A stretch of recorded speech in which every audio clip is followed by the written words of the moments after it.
tenso aqui.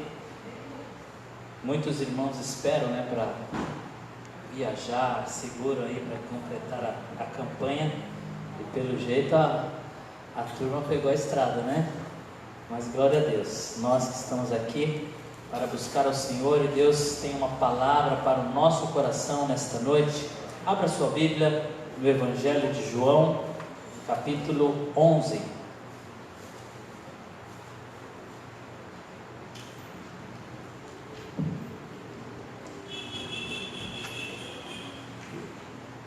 João, capítulo 11. Eu creio que dos relatos bíblicos do Novo Testamento, essa é uma das histórias que toma aqui, ela é um pouco mais extensa que as demais outras, é um texto com bastante detalhes. Você já deve ter ouvido muitas pregações a respeito de Lázaro, e porque realmente é um texto muito rico e nós conseguimos extrair daqui, com a graça de Deus, muitos ensinamentos. Esse capítulo 11 ele começa aqui na minha Bíblia, foi colocado o título de A Morte de Lázaro. E o Alan, baixou aqui, por favor, dá um pouco mais. Isso, obrigado. Ele começa com a morte de Lázaro, A história aqui, esse capítulo já começa anunciando a morte de Lázaro. E ao decorrer da história, nós já conhecemos, é uma história bem trabalhada já entre nós, ou pela palavra pregada, ou em canções, uma história que nós já estamos familiarizados com ela. E ela começa dizendo sobre a morte de alguém que Jesus amava. Diz assim o texto, João 11, verso 1. Havia um homem chamado Lázaro. Eu não sei se quando João escreveu o Evangelho, se Lázaro já tinha partido com o Senhor, porque ele diz havia, como se Lázaro já não estivesse mais entre eles. Mas o texto diz que ele era de Betânia, do povoado de Maria e de sua irmã Marta. E aconteceu que Lázaro ficou doente. Maria, sua irmã, era a mesma que derramara perfume sobre o Senhor e lhe enxugara os pés com os cabelos. Então as irmãs de Lázaro mandaram dizer a Jesus: Senhor, aquele que amas está doente. Amém? Só até aqui. Vamos orar. Querido Deus, esta é a sua palavra, Senhor. Ó Deus, e diante dela nós o reverenciamos, porque o Senhor, ó Pai, preservou a Escritura, Senhor. Usou homens inspirados por Ti para deixar esses relatos, Senhor, para que o Evangelho também nos alcançasse.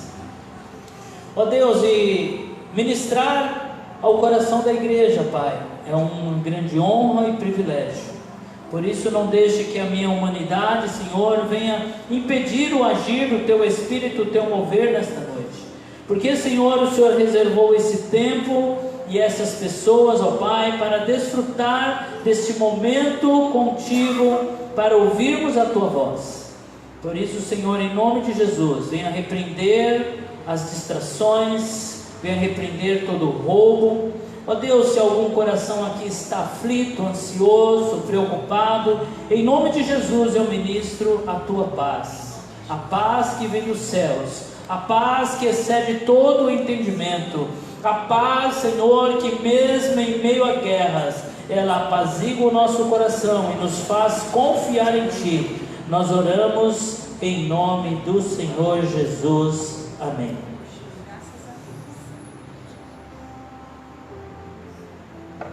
A família de Lázaro é uma família um pouco fora daquilo que é o padrão de família. A Bíblia não cita os pais de Lázaro. A Bíblia não cita cônjuges, não cita filhos, cita apenas irmãos. Lázaro, Marta e Maria, uma família de irmãos. Eu vejo aqui, a inspiração do que é a família de Deus, uma família de irmãos. Isso é a igreja. Somos irmãos. Somos irmãos. Então esse é o retrato da igreja, é a estrutura da igreja. Vivemos entre irmãos. Entre nós não há uma hierarquia, um acima, outro abaixo. Somos todos irmãos, nos respeitamos uns aos outros, honramos uns aos outros como o Senhor nos ensinou. E Lázaro adoeceu. E é interessante que a Bíblia diz que Jesus amava Lázaro, Marta e Maria. E o seu amor está expresso aqui diversas vezes. Nós vamos ver dizendo: Jesus amava Lázaro, Jesus amava Marta, Jesus amava Maria.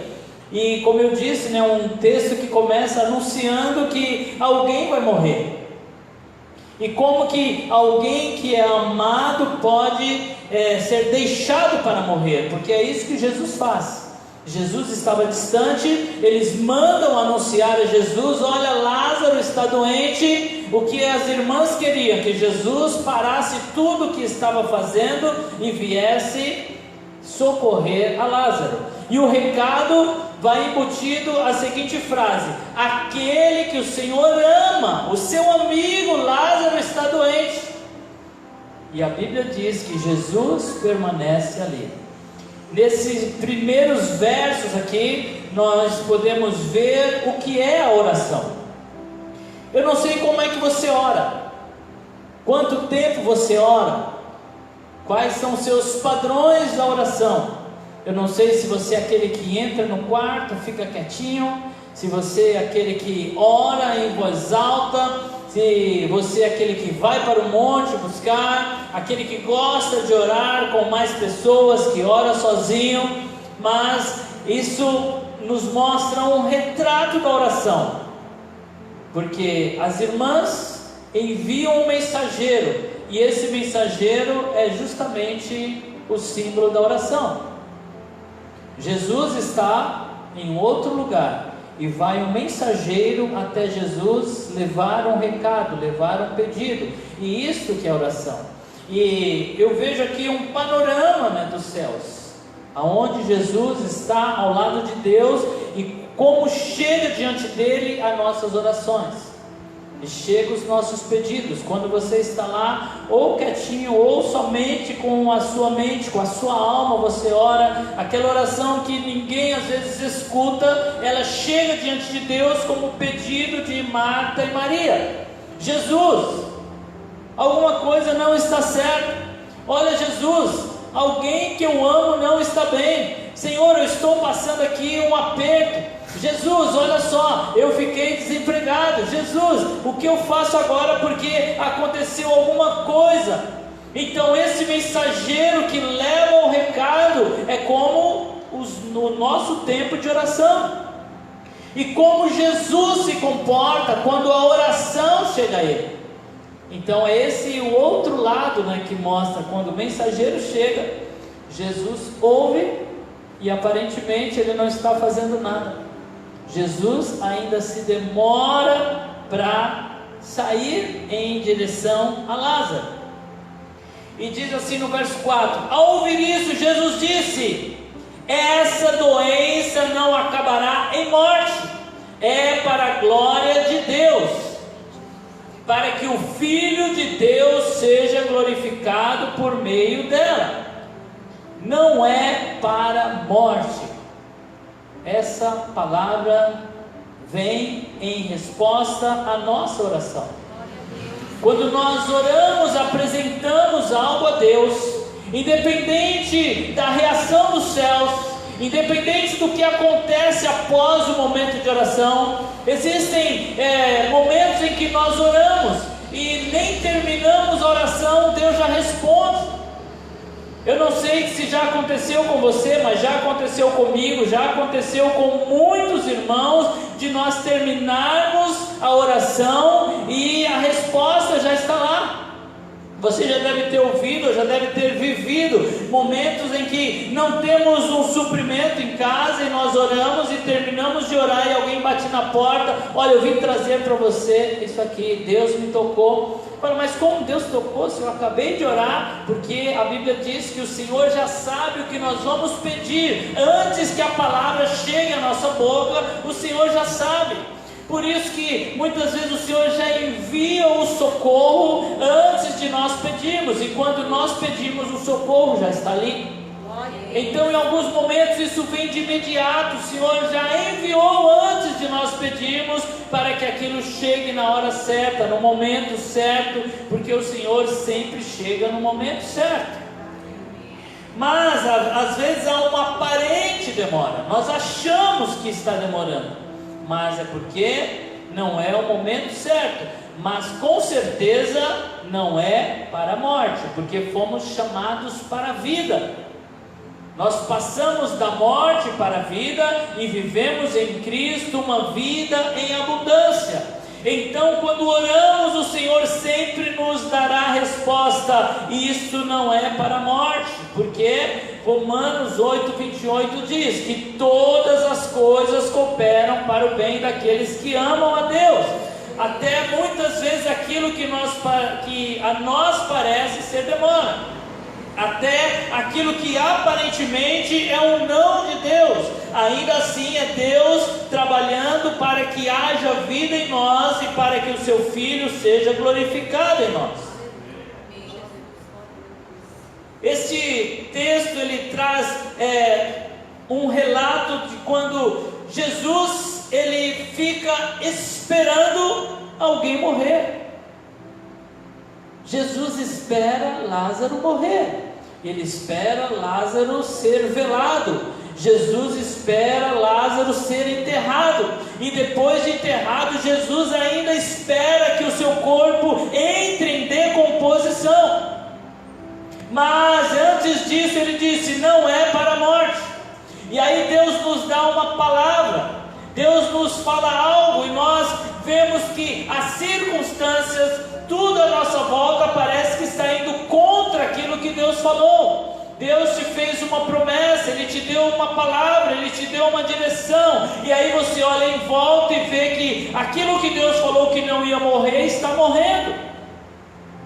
E aí você fica assistindo a situação, combatendo aquela palavra que Deus falou. E aquilo que deveria, na nossa visão, caminhar em uma ação progressiva, vai regredindo.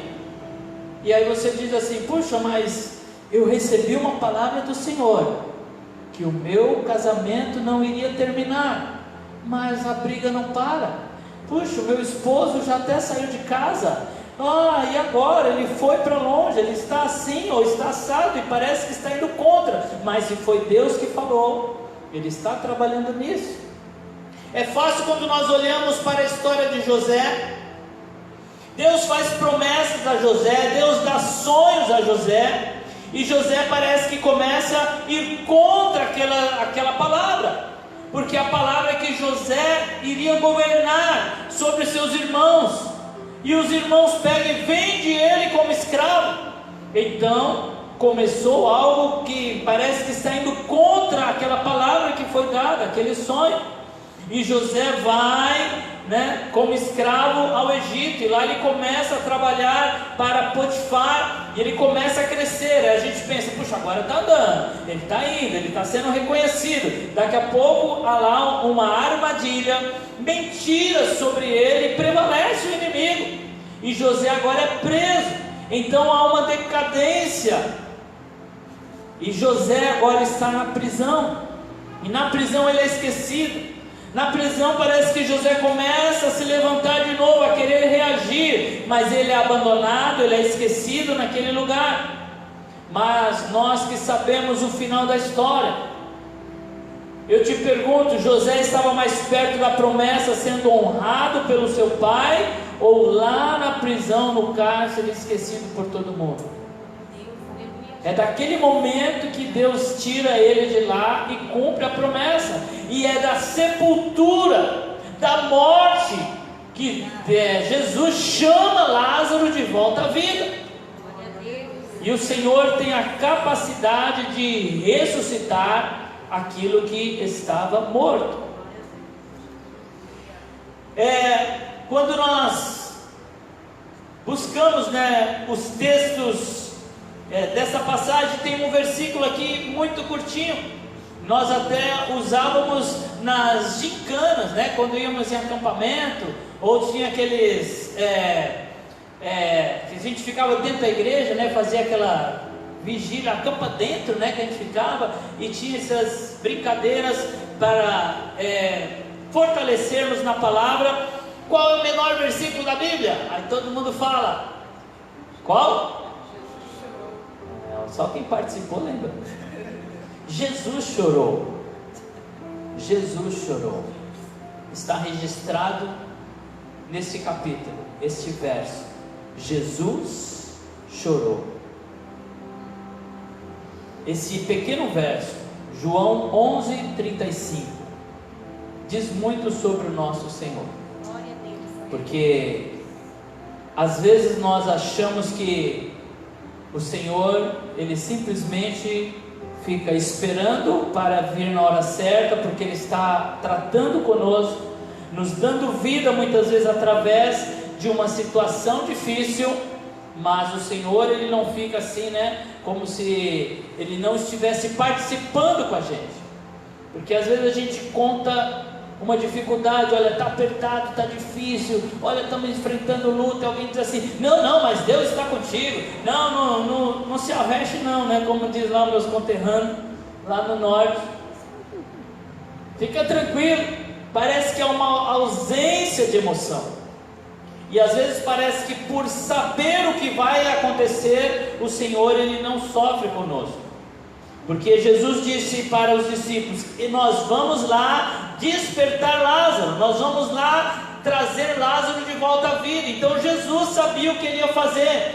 Jesus esperou porque Ele queria que Lázaro morresse para ressuscitar Lázaro, mas Jesus não ignorou a dor daquelas irmãs, o sofrimento dela, e Jesus chora junto com ela. Então muitas vezes nós passamos por provações, nós passamos por lutas que vai nos fortalecer e nos fazer crescer, e parece que Deus fica lá tranquilo, de braços cruzados, ausente. Não, você vai passar por isso porque eu estou te tratando. Não, o Senhor, Ele passa com a gente, Ele chora com a gente. O Senhor, Ele entra com você no meio da crise, no meio da dor. O Senhor, Ele está ao seu lado, porque Ele prometeu, quando você atravessar as águas, eu estarei com você, e quando você atravessar os rios, eles não o encobrirão. Quando você andar através do fogo, você não se queimará, e as chamas não o deixarão em brasas. Promessa do Senhor, Isaías 43:2, o Senhor disse, eu vou estar com você, quando você estiver chorando, eu estou chorando com você, quando você estiver sofrendo, eu estou sentindo a sua dor, eu compartilho as suas lágrimas, porque também eu compartilharei da sua alegria, eu compartilharei da glória que eu vou trazer sobre a sua vida. Jesus permitiu que o amigo morresse. Deus permitiu que o filho morresse. Deus permitiu que Jesus viesse. Deus permitiu, e a palavra diz que Ele lhe agradou morrer. O seu sofrimento lhe trouxe um gozo, um prazer de ver o amor que Cristo demonstrou por nós. É preciso morrer. Por isso que Jesus deixou o amigo morrer. Precisamos morrer. Se não morrermos, não produziremos. Olha o que diz João, logo no capítulo seguinte, 12, verso 24, diz assim: digo-lhes verdadeiramente que Se o grão de trigo não cair na terra e não morrer, continuará ele só, mas se morrer, dará muito fruto. Deus muitas vezes vai nos fazer morrer para as nossas vontades, os nossos desejos, que muitas vezes são desejos egoístas, são desejos que nos conduzirá não à morte física, mas à morte eterna. Por isso que morrer para nós mesmos, porque esse é o contexto. Olha o que diz o verso seguinte: aquele que ama a sua vida perderá. Algumas outras passagens diz: aquele que deseja salvar a sua vida vai perdê-la.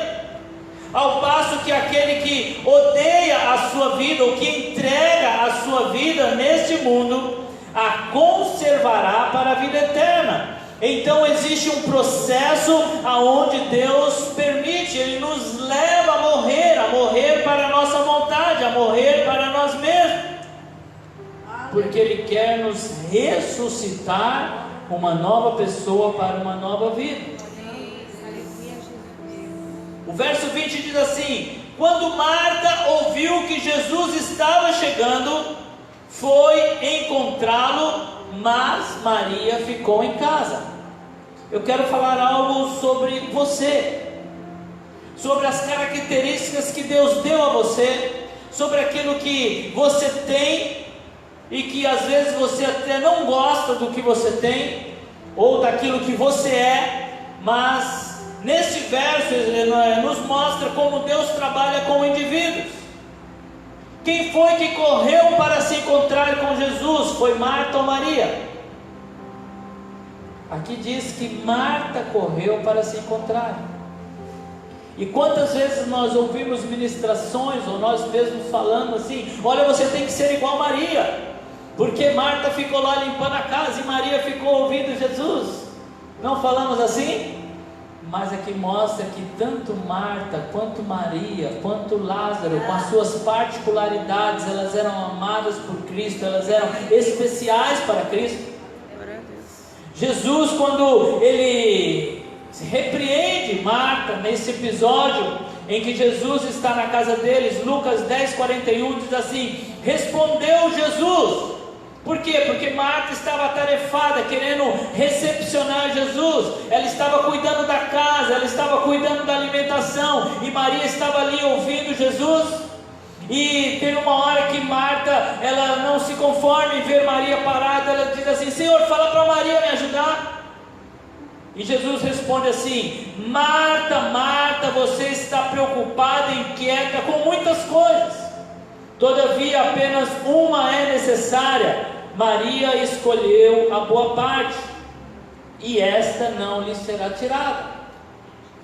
E em cima disso parece que Marta ficou de fora, Maria foi honrada.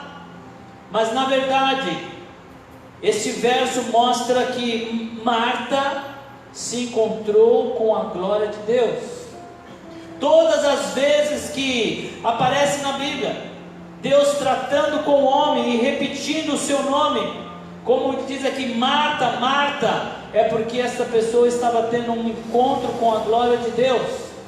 Todas as vezes que nós vemos esta repetição, isso está acontecendo quando a pessoa é chamada para um encontro com a glória de Deus. Foi isso que aconteceu com Abraão. Abraão, quando levou o seu filho, e ele não vacilou na sua fé, e quando ele estende a mão para matar o menino, o anjo brada dizendo: Abraão, Abraão. Repetiu o nome de Abraão, e Abraão estava prestes a se encontrar com a glória do Senhor, e o Senhor se manifesta a ele, prepara o substituto para o filho, prepara ali o cordeiro, que representando Jesus Cristo, que morreria em nosso lugar. O outro episódio é quando Deus se encontra com Jacó. Deus se revela a ele e diz assim, e o Senhor fala: Jacó, Jacó. Eis-me aqui, ele respondeu. E nesse momento Deus se revela a ele. Jacó fala: eu não estou em outro lugar a não ser na casa de Deus. Quando Deus se encontra com Moisés, e o Senhor vai falar com Moisés, o Senhor diz: Moisés, Moisés, e ele responde: eis-me aqui. Moisés estava tendo um encontro com a glória de Deus.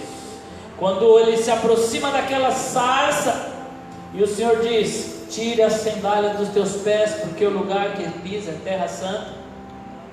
Quando o pequeno Samuel está crescendo, e Samuel dormindo ali do lado da arca, no lugar santo, e o Senhor vai falar com Samuel, o Senhor diz: Samuel, Samuel, e Samuel tem um encontro com a glória de Deus.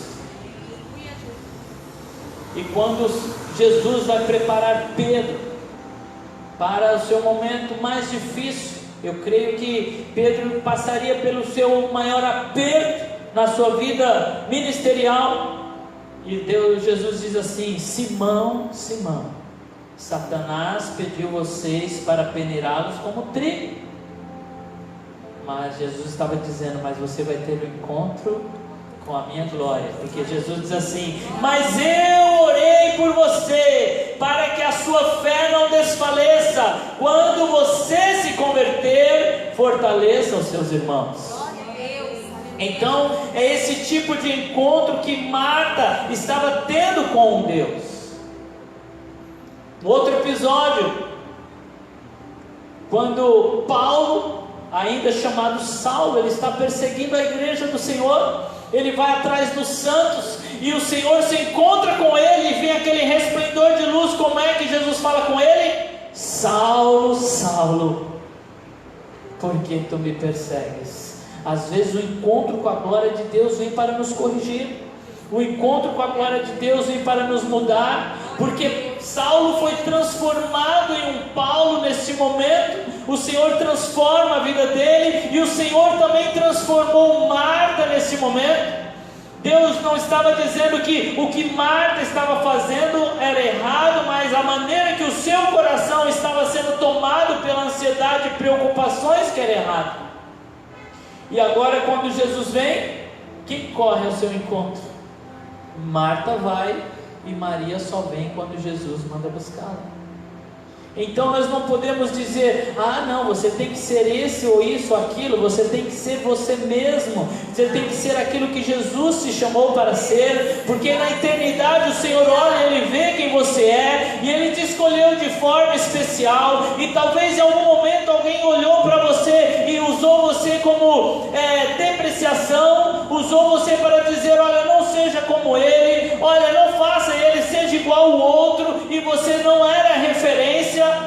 Diante das pessoas sempre escolhiam alguém, você ficava de fora, e talvez você era uma forma pejorativa de chamar alguém, e alguém queria zombar de alguém e usava o seu nome: olha fulano. Mas Deus, Ele olha e vê quem você é, e Ele trata você como você é. E tanto Lázaro, Marta e Maria, a Bíblia diz que o Senhor Jesus amava os três. E Jesus, Ele está te dizendo nesta noite que Ele te ama, e que você é especial para Ele, e que Ele tem um propósito seu, e que as características que Ele te deu vai servir para esse propósito. E quando você estiver no lugar e na hora, no momento que Deus reservou para te revelar isso, você vai dizer: Senhor, muito obrigado por me fazer exatamente como eu sou. Existe a história de uma missionária que ela foi pregar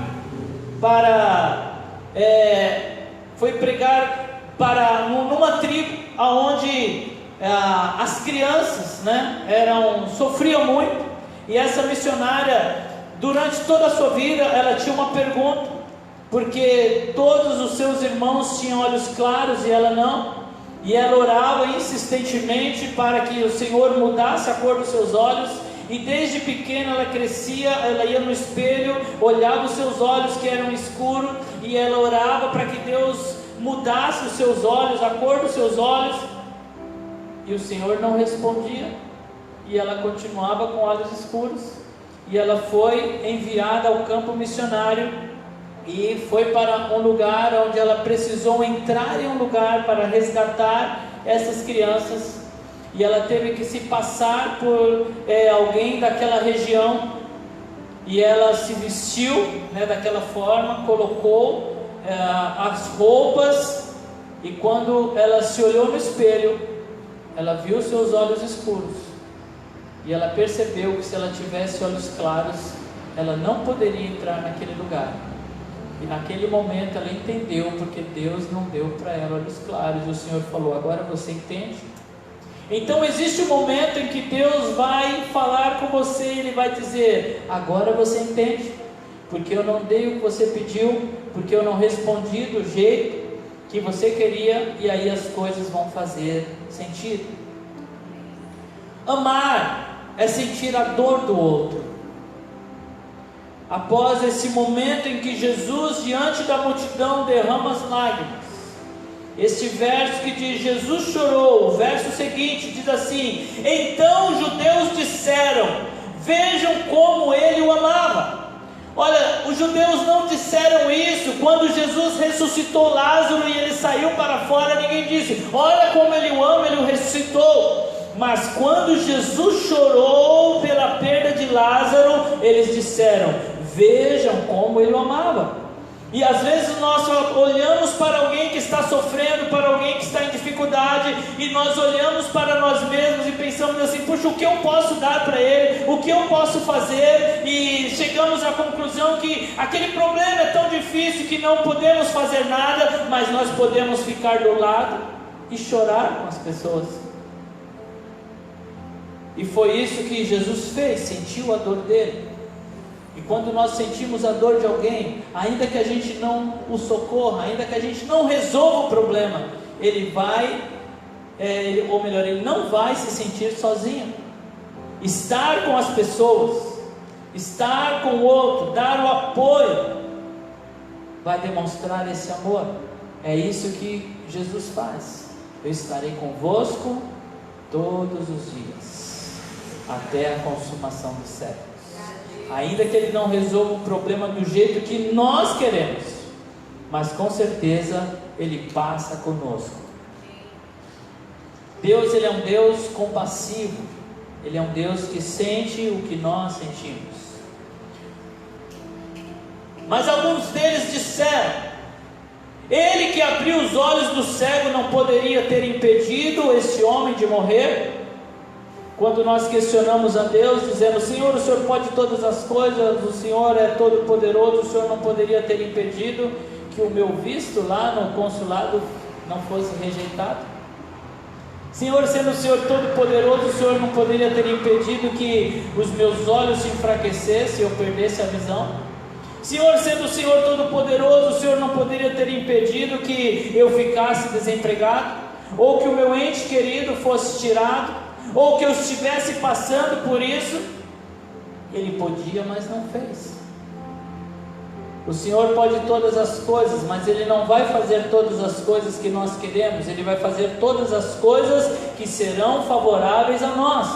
Ainda que a gente não entenda, Deus, Ele é amor, e todos os seus atos são atos de amor. Porque quando Ele não faz algo da forma que nós queremos, é porque o que Ele está fazendo é muito maior e superior do que nós conseguimos ver. Quando nós passamos por uma situação e a gente não compreende, nós somos desafiados pela fé a dizer: Senhor, muito obrigado pelo que eu estou passando e vivendo, porque eu já entendi com a maturidade espiritual que o Senhor me deu, que aquilo que eu estou vivendo, que o Senhor está permitindo que eu viva, isso produzirá para Ti uma glória muito maior, isso fará de mim alguém muito melhor. Ainda que eu não entenda, eu concordo contigo, porque eu sei que o mensageiro chegou, que a minha oração chegou diante de Ti, e quando o Senhor ouviu, o Senhor disse: isso não é para a morte. Então tudo que está acontecendo à minha volta, tudo que eu estou passando, eu entendo que está cooperando para o meu bem, para que eu seja alguém melhor, para que ainda que eu morra para mim mesmo, eu possa viver para Ti. Então pela fé nós podemos dizer: Senhor, muito obrigado por esta situação.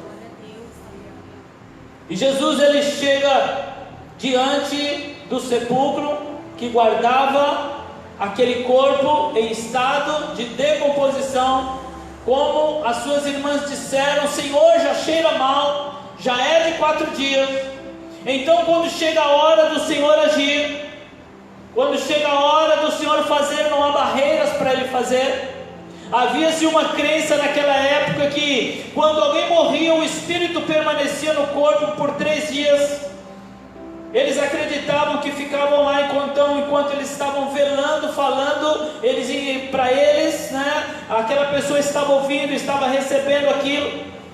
Então, para desbancar essa crença, Jesus espera 4 dias. Então, até para aqueles mais esperançosos já falavam: não, agora o Espírito já se foi, não tem mais o que fazer. Mas o Senhor dos Espíritos, o Deus Todo-Poderoso, quando Ele chama: sai para fora, Lázaro responde: sai. E Lázaro sai amarrado, Lázaro sai todo amordaçado como ele estava, mas sai. Quando o Senhor te chama, venha como você está. Não olhe para as suas debilidades.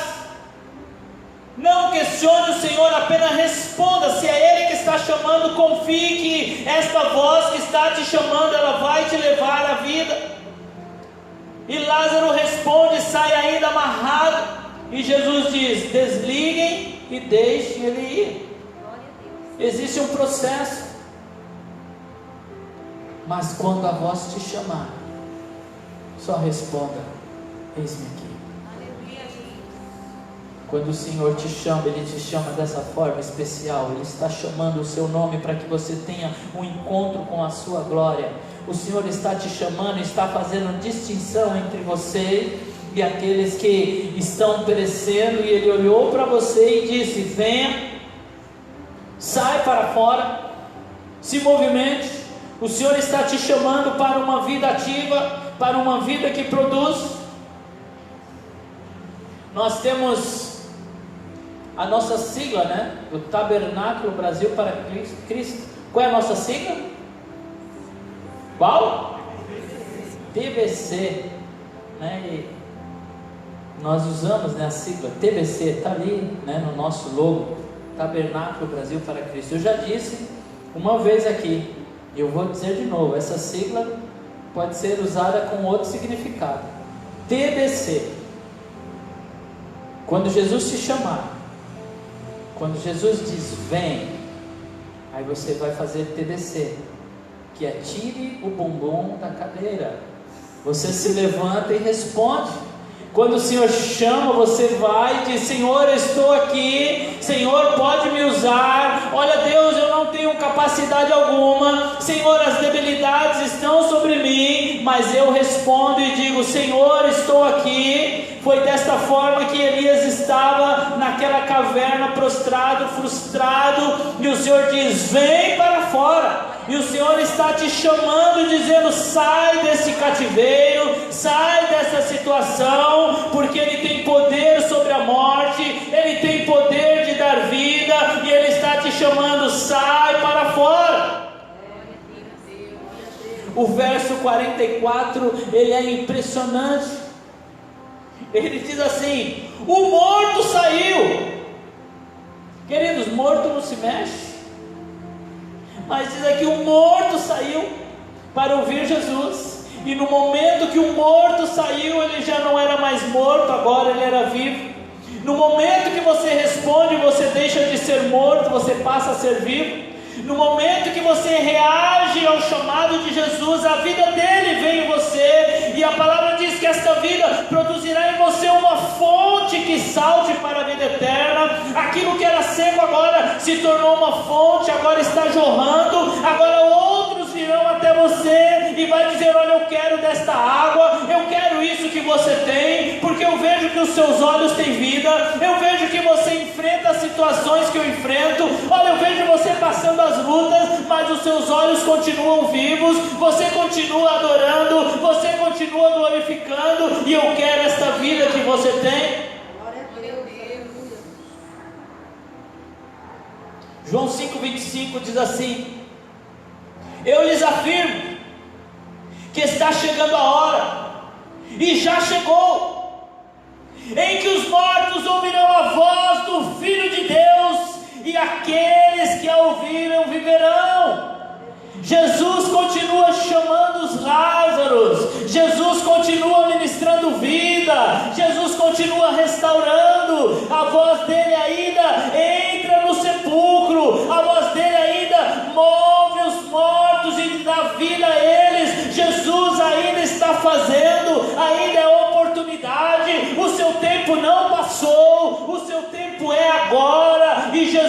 está te chamando para te dar vida. Se coloque de pé.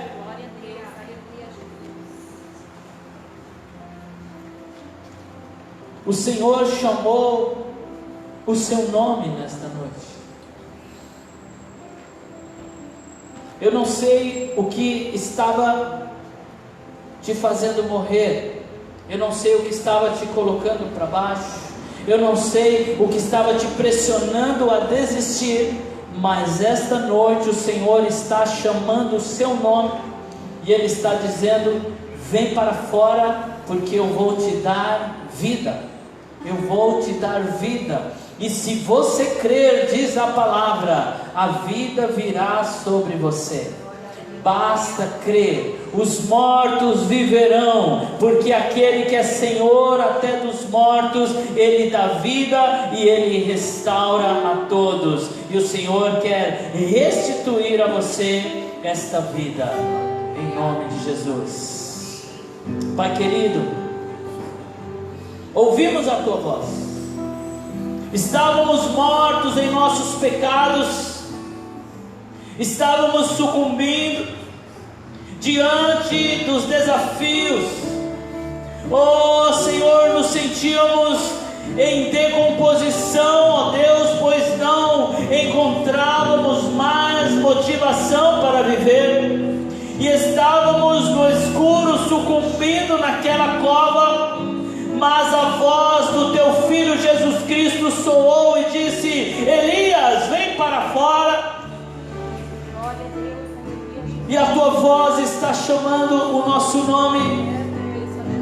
E não importa a forma como nos encontremos, a vida vem sobre nós,